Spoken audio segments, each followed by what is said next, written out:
Hello and welcome to another episode of Ankle Sore and the fourth edition of Carlton Club Corner.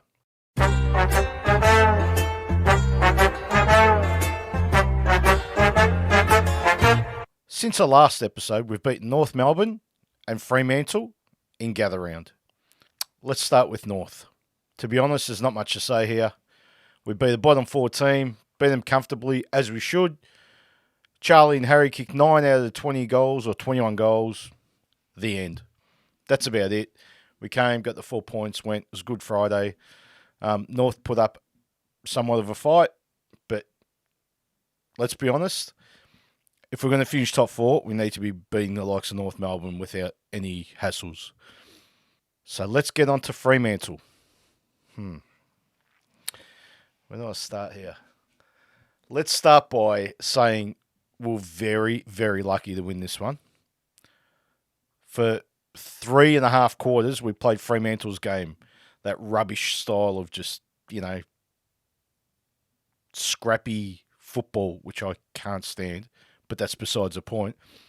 But we let them control the game, which is, I find bizarre. Again, if we're going to be a top four team, we need to stop letting teams control the game. We need to be controlling games.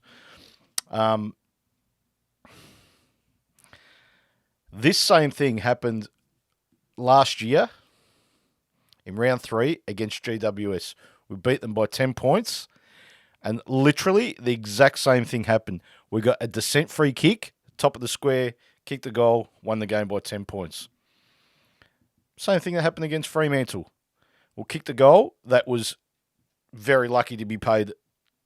Well, not so much the goal, but the mark, which was touched. Got paid as a mark. Cottrell went back, kicked the goal, which is great. Bit of pressure there, but he's a good kicker of the football, especially at goal. He's pretty good. And then we got a free kick paid straight after that for dissent. I think it was Jordan Clark said to the umpire, "You're an idiot," or something like that. We got another free kick, which was very lucky because it put us 10 points up with a minute or so to go. So, again, why are we getting ourselves in these positions? I don't understand. We're just getting by in games. We struggled against Richmond, who have a crack. Don't get me wrong. Take nothing away from Richmond, but if we've got any aspirations to win the premiership this year, I'm telling you, top 4 is where we need to be. And I know we're winning games, but we won games last year the same way. We won. So we drew with Richmond, we won the next 3, and then we got smacked in round 5 by Adelaide. That's where it started. That was the beginning of the end. I know we had a good run later on in the season, but you can't afford to do that. You can't do that every year. That's not going to happen. I think, I don't know. I reckon we need more goal kickers. We don't have enough. We know Charlie and Harry, the stars, the big boppers, they get the job done. Harry had an ordinary game against Fremantle, let's be honest. Ran into an open goal, dropped the ball. What the hell, Harry? Seriously. You get very good Harry or no good Harry. We need that in between, I think De Koning's coming on. I think I like what I see with him. I know we've all liked him and, potentially this and that, but he had bloody Pitnet, being the first ruck and De Koning playing down forward. He's not a forward. Get it out of your heads. He's not a forward. That's it. The fact that he's, our number one ruckman now, it's better for him. He did well against Luke Jackson. Luke Jackson's a star, I reckon, right? So very similar types. The only flaw in De Koning's game, I think he can go forward and kick goals like a Tim English type, I think he's got, I don't know, 15 goals a season in him. That's almost a goal a game. We just need more goal kickers. Always doesn't do enough. Sometimes I wonder why he's even in the side. Seriously, it's funny. He seems to bob up and kick goals where they just leave him alone because he's not a threat. Even though he's a great shot at goal, he's fantastic kick at goal. I'll give him that. He's we had an episode early on in the year where we said kicking for your life. Who would you have kicking for your life? I think I mentioned Owies as a not quite for me, but he's a great kicker goal. Fogarty, he's great with his pressure acts, but he doesn't kick enough goals. Like, he's a small forward. I know you've got to tackle. I know you've got to pressure. But we also need to kick goals. We need goal kickers. There's no Silvani this year. Jack Martin hasn't shown his face yet. Where's that third goal kicker? And I don't mean 3 goals a game. I just mean, Cripps is kicking almost a goal a game. Cottrell's kicking a goal a game. They're on ballers. Like, do we want to rely on ballers to kick us goals to win games? I know. I get it. Harry didn't kick one on the weekend. We won the game. We kicked 11 goals or 10 goals or whatever it was.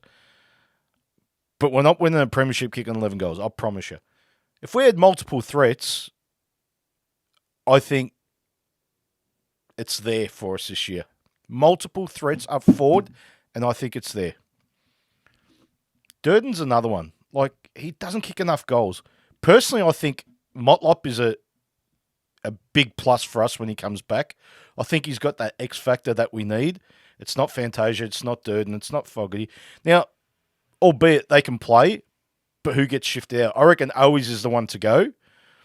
I think Fantasia, I think Fantasia, when the whips are cracking, won't be there. Now, there's a kid in the VFL. His name's Ashton Moyer. Keep an eye on this kid.